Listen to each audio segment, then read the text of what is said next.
The Meridian Plaza Hotel glowed like a jewel in the heart of New York City, its marble lobby shimmering under crystal chandeliers as the clock neared midnight in the balmy spring of 2025.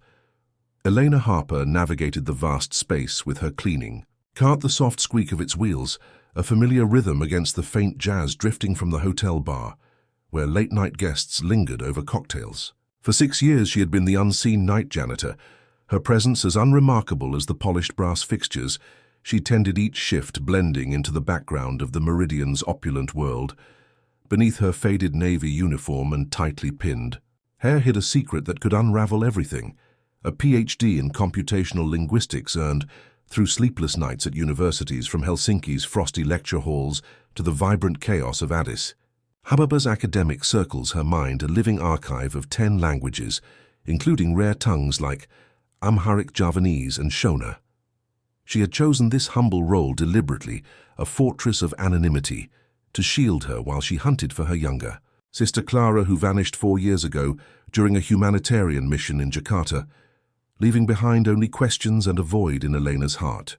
Each night after her shift, Elena retreated to the employee break room, a sterile space humming with vending machines, where locker 312 held her past a locked metal box containing a worn leather journal coded in a mix of Portuguese and Swahili, a faded photograph of Clara, her dark curls framing a radiant smile under Tokyo's cherry blossoms, and a brittle newspaper clipping, UN linguist vanishes. Amid Jakarta crisis, its ink smudged from Elena's countless readings. The weight of those items anchored her to a promise she'd made at 16, when she and Clara, orphans since childhood, swore to always protect each other, a vow now etched in every coded word she wrote. As she scrubbed a stubborn stain from the lobby's marble floor, she overheard a young Italian girl, no older than 10, sobbing near the concierge desk, her small frame trembling as she clutched a stuffed rabbit, unable to find her parents in the hotel's maze. Without hesitation, Elena knelt beside her, her voice slipping into flawless Italian, soft and reassuring, as she promised to reunite her with her family, guiding her to the front desk with gentle words that calmed the girl's tears.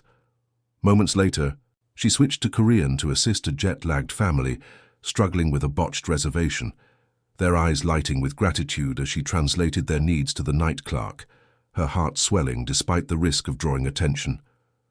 Miguel, the bellhop, with a quick grin and dreams of college, caught her eye from across the lobby, tossing her his usual nickname, Senora Words, his voice warm with admiration for the way she effortlessly helped guests, though he knew nothing of her true past. Helena offered a faint smile, but her pulse quickened when she noticed a man in a tailored charcoal suit watching her from the mezzanine, his sharp gaze cutting through the lobby's amber light. He was Daniel Sterling, the hotel's new general manager, a man whose reputation for noticing every detail sent a chill through her. She knew one curious glance could unravel the fragile life she'd built to stay invisible. In the break room later, she opened her journal, the pages a mosaic of grief and determination. Her latest entry, written hours ago in the secret code she and Clara invented as children. "I'm still searching, Clara, but every day I wonder if I'm chasing a ghost or a miracle." The words blurring as tears welled in her eyes. She traced the photo of Clara, her sister's laughter frozen in time, a memory from a trip they took to Japan, where they'd wandered through sakura-lined streets, promising to explore the world together. That promise now drove Elena to scour missing persons databases and Jakarta news archives during stolen moments on library computers, always careful to cover her tracks, knowing the wrong inquiry could expose her. She'd left her old life behind after Clara's disappearance, abandoning her career as a linguistic consultant for global NGOs, when whispers of danger followed her questions about Clara's work on a classified AI translation project. The hotel had become her sanctuary, its night shifts offering quiet hours to think, to plan, to hope, against the growing fear that Clara was gone forever. Yet every polished floor, every emptied trash bin was a step in her silent mission, a way to stay close to the international travelers who might unknowingly carry clues about Jakarta. As she locked her box and slipped the key back onto the chain hidden beneath her shirt, she felt the weight of her double life, the linguist who could decode the world's languages, reduced to mopping floors, the sister who'd do anything to find Clara teetering on the edge of discovery. Returning to the lobby, she caught Miguel practicing English phrases from a worn textbook, his earnest effort reminding her of Clara's determination to learn new languages as a teenager. She paused to offer him a quick tip on pronunciation, her teacher's instinct overriding her caution, and for a moment she felt the warmth of connection, something she'd avoided since Clara vanished. But as she turned back to her cart, Daniel Sterling's silhouette lingered in her peripheral vision, his presence a quiet threat to the invisibility she'd fought so hard to maintain. Her journal's final line echoed in her mind, "If I'm found. Clara, I hope it's worth the cost because losing you again would break me." The night stretched on the Meridian's elegance, a stark contrast to the secrets Elena carried each step, a dance between hope and fear, as she cleaned the floors of a world that could never know who she truly was. The Meridian Plaza Hotel's 17th floor was silent, save for the distant hum of an ice machine, as Elena Harper maneuvered her cleaning cart through the carpeted hallway, the dim glow of wall sconces casting long shadows across her path. It was 2 nights after her encounter with the Italian girl and the Korean family, and the weight of Daniel Sterling's curious gaze still lingered like a storm cloud threatening to break. She adjusted her grip on the mop handle, her senses sharpened. By years of vigilance, when she overheard a heated exchange in Russian from behind a suite door, a voice sharp with frustration discussing a delayed shipment to Jakarta. Without thinking, she paused her cart, tilting her head to catch the words, her fluency in Russian pulling her into the conversation. Like a magnet, a dangerous habit she couldn't break when it came to anything tied to Clara's last known location. The speaker, a businessman by his tone, mentioned a red orchid, a phrase that sent a jolt through her body, echoing the cryptic note she'd found in her locker the previous night, slipped through the vents in precise Javanese script, "Clara lives. Jakarta, find the red orchid." Her hands trembled as she resumed cleaning the note now tucked inside her uniform pocket, its words a lifeline and a warning she couldn't ignore. She hadn't told anyone about it, not even Miguel, whose kindness made her want to trust, but whose questions might pull her secrets into the open. As she moved to the next room, she heard footsteps behind her and turned to see Daniel Sterling, his charcoal suit crisp, despite the late hour, his eyes studying her with an intensity that made her stomach twist. He spoke in hesitant Spanish, testing her, as if he'd sensed her hidden depths and asked if she'd ever considered a role beyond cleaning, given her ease with guests from different countries. Elena's heart raced, but she kept her voice steady, replying in Spanish that she preferred the quiet of night shifts, her words a careful shield against his probing. Daniel pressed further, switching to Arabic with surprising fluency, asking about her knack for languages and whether she'd studied abroad, his tone casual, but his questions sharp like a blade, slicing through her defenses. She answered in flawless Arabic, claiming she'd picked up languages from travelers during her years at the hotel, a lie that felt brittle on her tongue, knowing each word brought her closer to exposure. Before she could excuse herself, Daniel mentioned a conference call he'd overheard, where a guest praised a janitor who spoke perfect Russian to resolve a misunderstanding, hinting he knew it was her.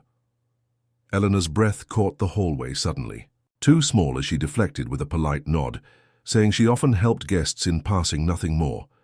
But as she pushed her cart toward the service elevator, Daniel called after her, offering a temporary translator role for an upcoming international summit, his voice carrying a mix of admiration and insistence that made her pause. The extra money could fund her search for Clara, perhaps even a trip to Jakarta to chase the red orchid lead. But accepting meant stepping into a spotlight she'd avoided for 6 years. She declined softly, citing her commitment to her current duties, but Daniel's parting words lingered. "I think you're meant for more, Elena, and I'd like to help you find it."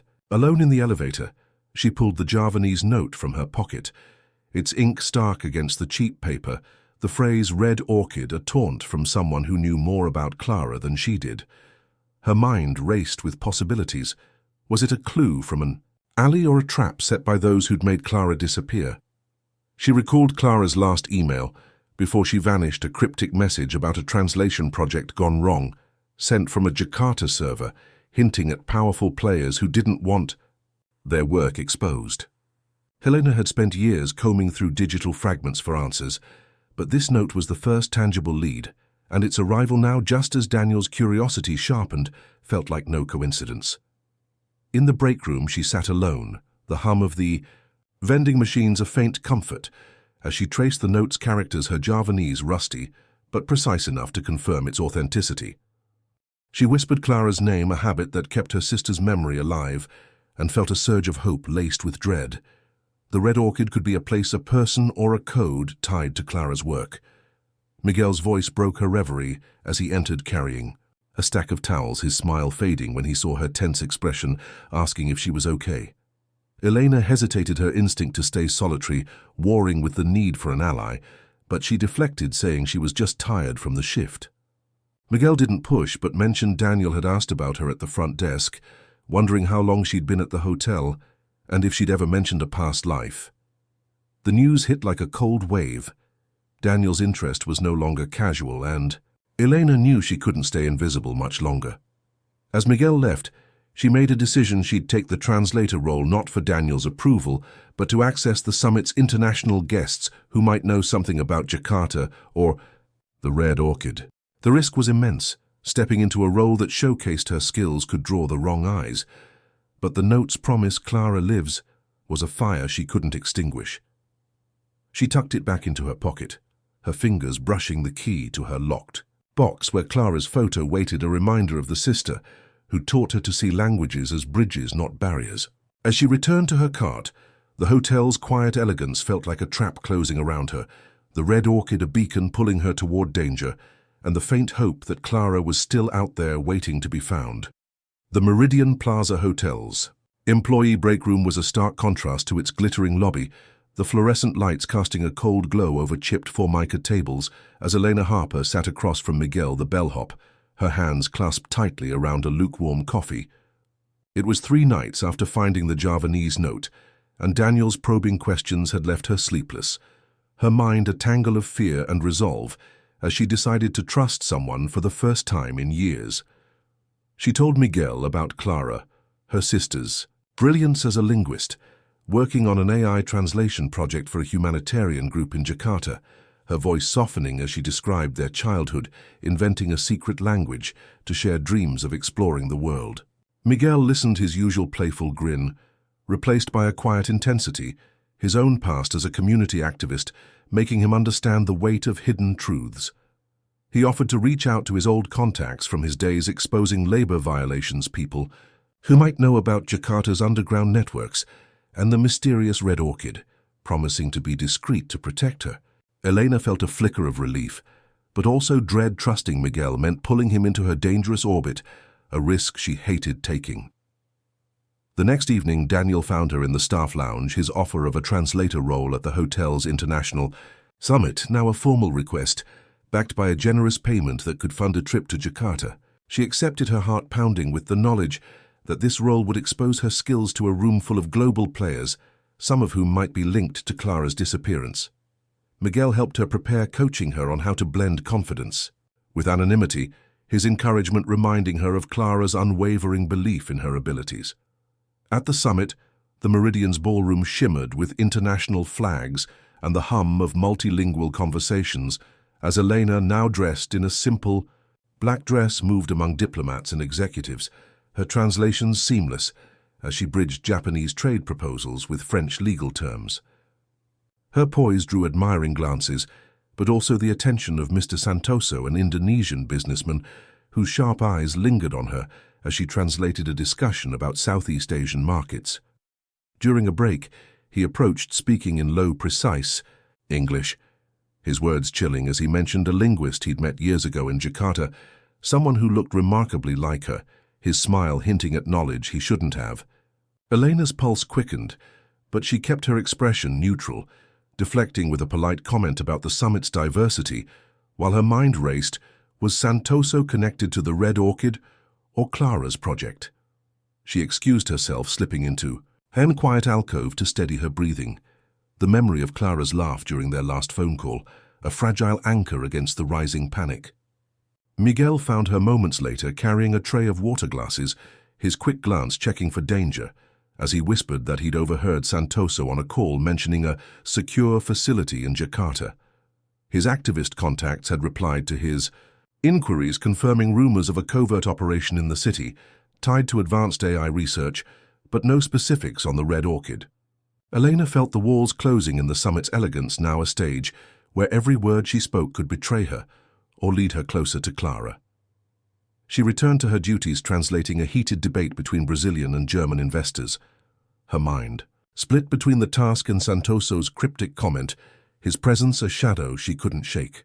As the evening wound down, she noticed Daniel watching her from across the room, his expression a mix of pride and concern, as if he sensed the storm brewing beneath her calm exterior.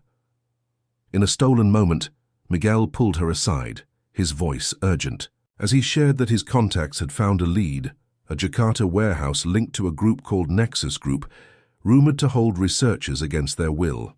The name sent a chill through Elena. Nexus had been mentioned in Clara's last email, a fleeting reference to a funding partner she'd distrusted. She thanked Miguel, her gratitude tinged with guilt for pulling him deeper into her fight, but his steady nod told her he was all in. As she left the summit, her dress swapped for her janitor's uniform, she felt the weight of her decision to step into the light. The translator role had given her access to a world that might hold answers, but also to eyes that could destroy her. In the break room, she checked her locker, half expecting another note, but found only the familiar weight of her journal and Clara's photo, a reminder of why she was risking everything. Miguel's words echoed in her mind. "You're not alone, Elena." And for the first time she believed she might not have to face this alone. But Santoso's gaze and the Nexus lead loomed like a gathering storm, threatening to shatter the fragile hope she'd dared to nurture. The Meridian Plaza Hotel's service corridor was a labyrinth of concrete and flickering lights. As Elena Harper pushed her cleaning cart through its depths the morning after the summit, her nerves frayed from Mr. Santoso's unsettling words and Miguel's whispered warning about Nexus Group. She paused to empty a trash bin, her movements mechanical as her mind churned over the Jakarta warehouse, lead a fragile thread to Clara that felt both promising and perilous. As she adjusted the cart's supplies, her fingers brushed against a small object taped beneath a bottle of cleaner, a USB drive unmarked but heavy with implication, its presence suggesting someone had breached her carefully guarded routine. Back, in the break room with the door locked, she plugged the drive into an old laptop she kept hidden in her locker, her breath catching as files loaded revealing documents labeled Orchid Protocol, a project tied to AI-driven linguistic manipulation for global negotiations. Clara's name appeared as a lead researcher, alongside technical schematics for algorithms that could sway decisions through subtle vocal cues, a discovery that twisted Elena's stomach with dread and recognition. Clara had warned her about such misuse in their last conversation. One file, a grainy video, showed Clara in a sterile room, her face gaunt as she spoke into a microphone, her words slow and deliberate, praising the protocol's potential for global harmony, her eyes hollow, as if reciting a script under duress. Elena's chest tightened, tears spilling, as she watched her sister, a shell of the vibrant woman who'd once debated linguistic ethics over late-night coffee, the video's timestamp from just 6 months ago, igniting a fierce hope that Clara was still alive. She copied the files to a secure drive, her hands shaking, as she realized someone had planted this evidence to either help or ensnare her. The door rattled, startling her, as Daniel's assistant, Rachel, entered, her sharp eyes scanning the room with a suspicion that made Elena's skin prickle. Rachel questioned her about the summit, asking pointedly about her interactions with international guests. Her tone suggesting she'd noticed Elena's fluency went beyond casual learning. Elena deflected, claiming she'd studied languages online, but Rachel's skeptical frown lingered as she left, mentioning a routine staff audit that felt anything but routine. Later, Miguel met Elena in a quiet corner of the staff lounge, his face grim as he shared that his contacts had traced Nexus Group to the Jakarta warehouse, confirming it was a front for experimental AI research with ties to private security firms. He'd also learned Rachel had contacted Nexus, inquiring about an employee with advanced linguistic skills, a betrayal that stung Elena, though she couldn't blame Rachel for chasing ambition in a cutthroat corporate world. The USB drive's contents revealed more a memo detailing Nexus's plan to use Orchid Protocol at a global trade summit in Jakarta next month, aiming to influence economic policies through targeted translations. Elena's heart sank as she realized Clara was likely being coerced to refine this technology, her expertise twisted into a tool for control. She showed Miguel the video, his jaw tightening as he watched Clara's strained expression, his activist instincts kicking in as he vowed to help her expose Nexus before the summit. The emotional weight of seeing Clara alive but broken pushed Elena to a breaking point. She sank into a chair, whispering in their childhood language, a mix of Finnish and Swahili. "Clara, I'm coming for you. I won't let them keep you." Miguel sat beside her, offering a quiet strength as he suggested using Daniel's resources to investigate further, since the general manager's curiosity could be leveraged into action. Elena hesitated, her trust in Daniel fragile, but the USB's evidence and Nexus's shadow left her no choice. She needed allies with power. She met Daniel in his office that evening, her voice steady as she admitted she'd taken the translator role to chase a lead on a personal matter, declining to share details, but asking for his help to access summit attendee records for any Nexus connections. Daniel's eyes softened with understanding. He agreed, promising to pull strings discreetly, and offered her a secure phone to contact him directly, a gesture that stirred a cautious warmth in her. As she left his office, she noticed Rachel watching from the hallway, her phone pressed to her ear, her expression unreadable but ominous. Back at her apartment, a cramped studio she rarely used, Elena pored over the USB files late into the night, uncovering a list of Nexus operatives, one name standing out, a former colleague of Clara's who'd worked on the Orchid Protocol before, vanishing. The realization that Nexus was closing in hit hard Rachel's inquiry, and the USB's sudden appearance suggested her cover was crumbling. She packed a small bag, her journal, and Clara's photo tucked inside, preparing for the possibility she'd need to flee if Nexus came for her. The video of Clara played on a loop in her mind, each frame a reminder of the sister she'd lost and the fight she couldn't abandon. As dawn broke, she sent Miguel a coded message arranging to meet at a diner to plan their next move, the USB drive now a ticking bomb that could either save Clara or destroy them both. Her resolve hardened. She'd risk everything to reach Jakarta, but the shadow of Nexus loomed larger than ever, threatening to swallow the fragile hope she clung to. The humid air of Jakarta clung to Elena Harper's skin as she stepped off a private jet at a discreet airstrip, the city's skyline, a jagged silhouette against the dawn sky, 2 weeks after uncovering the Orchid Protocol files. Daniel had arranged the flight under the guise of scouting hotel investments, his corporate connections securing visas for Elena and Miguel as cultural consultants, a cover that let them slip into Indonesia without drawing Nexus Group's attention.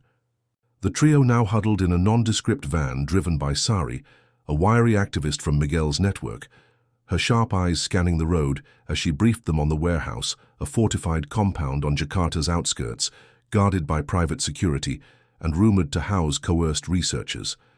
Elena clutched a waterproof pack with tools from Sari's contacts, lockpicks, a signal jammer, and a recorder to document evidence, her heart pounding with the knowledge that Clara was inside, alive but trapped.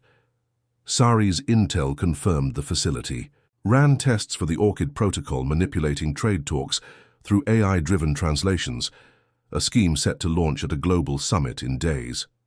Elena's plan was bold: infiltrate the compound, using her linguistic and coding skills to bypass security, find Clara, and gather proof to expose Nexus before their influence could spread. Miguel sat beside her, his usual warmth replaced by steely resolve as he reviewed satellite images of the facility, his activist past, fueling his determination to free the captives. Daniel, in a rare moment of vulnerability, admitted he'd risked his position at the Meridian by diverting funds for this mission, his belief in Elena's cause outweighing corporate loyalty. As they neared the compound, Sari dropped them at a mangrove-lined canal where a small boat waited its driver, a local fisherman named Taufik who knew the waters. The boat glided silently toward the facility's perimeter, Elena's mind racing through the schematics she'd memorized, from the USB drive pinpointing a maintenance hatch secured by multilingual voice locks. At 3 a.m., with the guards at their thinnest, she slipped into the warm water, swimming to the hatch, while Miguel and Daniel monitored from the boat, ready to signal if patrols approached. The hatch's lock required a sequence in Mandarin, Japanese, and Arabic. Elena's voice steady, as she spoke each phrase, her fluency disarming the system with a soft click. Inside the compound's air was sterile, humming, with servers and the faint buzz of security cameras. She moved through shadowed corridors, her recorder capturing rows of monitors displaying linguistic experiments, researchers speaking into headsets, their responses analyzed for behavioral shifts. Her heart clenched as she hacked a control panel, accessing live feeds of detention cells, where Clara sat in a stark room, her wrists bound to a chair, her voice reciting translation protocols with a vacant stare. Elena whispered in their childhood language, a blend of Finnish and Swahili, "Clara, I'm here, hold on," her words, a lifeline as she navigated to the detention wing. The reunion came in a locked lab, Clara's eyes widening with disbelief as Elena entered their secret language, spilling from her lips like a prayer. Clara's frame was frail, her skin pale from months of confinement, but the spark of recognition lit her face as they embraced, Elena's tears falling as she felt her sister's heartbeat. Clara whispered, "They've been drugging me to keep me. Compliant, forcing me to perfect their algorithms," her voice cracking with shame and relief. Elena checked the lab's medical logs, confirming Clara's exposure to sedatives designed to dull resistance, a cruelty that fueled her rage. She unbound Clara, helping her stand, but Clara pointed to adjacent cells, where other researchers, linguists, and coders from across the globe sat in similar states, their expertise exploited for Nexus's agenda. Elena faced a choice: save only Clara, or risk everything to free them all, knowing each second increased the chance of capture. Her training from years at global NGOs kicked in. She accessed the central security system, overriding cell locks, with a bypass code she'd deciphered from the USB files. The freed researchers, some unsteady from sedation, followed her lead as she guided them toward an underground exit tunnel marked on Sari's maps. Clara clung to her arm, her steps faltering, but her resolve strengthening as Elena promised, "We're explorers, we'll get out together." Outside, Miguel and Daniel watched patrol lights intensify, a sign that Elena's intrusion had triggered alarms. Miguel sent a coded signal via the jammer warning her of approaching guards, while Daniel prepared to create a distraction by hacking the compound's external lights. Elena's recorder captured damning footage of the experiments, enough to expose Nexus if they could escape. As they neared the tunnel, a guard's shout echoed Clara's grip tightening as Elena whispered, "Stay with me, we're almost free." The group reached the tunnel's mouth, the humid air a stark contrast to the lab's chill, but the sound of boots behind them signaled Nexus was closing in. Elena pushed Clara and the others forward, her heart torn between joining them and ensuring.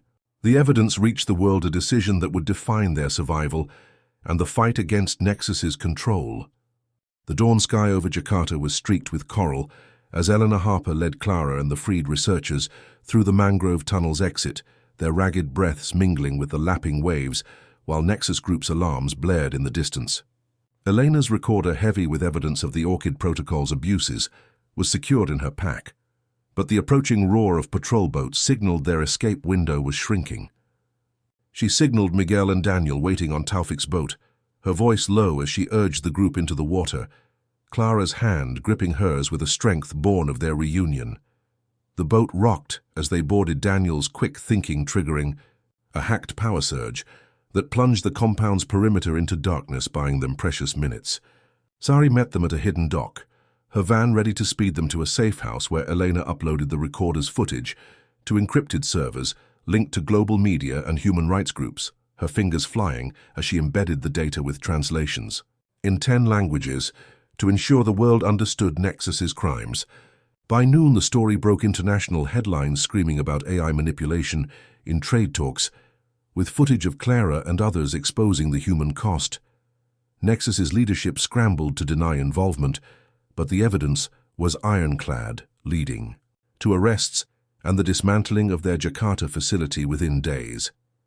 Back in New York 3 months later, the Meridian Plaza Hotel had transformed its lobby, now a vibrant hub of the Harper Institute for Ethical Linguistics, a non-profit founded by Elena and Clara to safeguard language from exploitation. The chandeliers still gleamed, but the space buzzed with researchers from 30 countries, their workstations replacing guest check-ins as they developed tools to detect linguistic manipulation in real time. Elena, now director, moved through the Institute with quiet authority, her navy suit a far cry from her janitor's uniform, yet her empathy unchanged as she mentored young linguists. Clara, recovering from her ordeal, led the Institute's advocacy arm, testifying before the UN to establish global laws protecting cognitive freedom, her voice steady as she spoke of her captivity and redemption. Daniel had stepped down as general manager, channeling his wealth into funding the Institute, his office now a classroom, where Miguel taught digital ethics to refugees inspired by his own college journey at Georgetown. The Institute's walls displayed a plaque honoring their fight, the Harper sisters, who turned silence into truth, a tribute that brought tears to Elena's eyes during quiet moments. She and Clara visited their childhood home in upstate New York, one weekend standing under the oak tree where they'd once built a fort, their laughter echoing in memories of simpler days. Clara, now stronger, traced the tree's bark, her voice soft, as she thanked Elena for never giving up a moment that healed wounds neither had dared name. The Institute's first major project, a global app to flag manipulative language, launched to acclaim its code, rooted in the sisters' childhood language, a symbol of their unbreakable bond. Elena often walked the Institute's halls at night, checking security systems and pausing at a memorial for activists like Sari, whose networks had saved them, their courage immortalized in photos and quotes about linguistic liberty. Miguel's app, now in beta, alerted users to subtle triggers in ads and speeches, a tool Elena tested herself, marveling at how her janitor days had led to this. Daniel joined her one evening, sharing news of Nexus's final assets being seized, his pride in their work evident as he admitted the Institute had given his life purpose beyond profit. Clara's UN testimony had sparked a movement, with nations adopting cognitive liberty protocols, a victory celebrated at a gala where Elena spoke in multiple languages, her words uniting delegates in a shared commitment to free thought.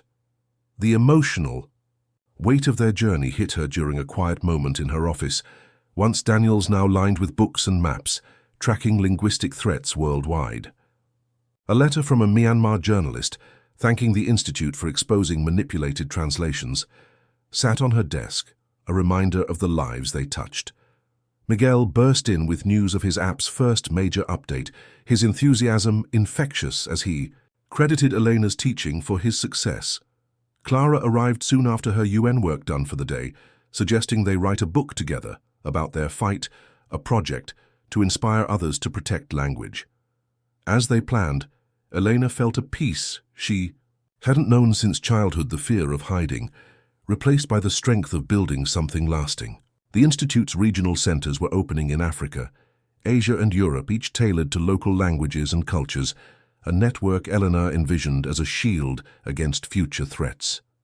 A new report of a rogue AI in Bangkok hinted at challenges ahead, but Elena faced it with resolve, knowing they'd sparked a global awakening.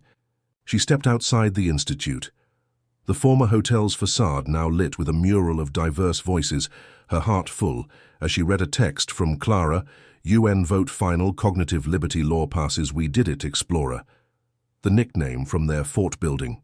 Days brought a smile as Elena walked into the night, no longer invisible but a guardian of truth, her journey from silent janitor to global advocate, complete yet ever evolving with Clara by her side.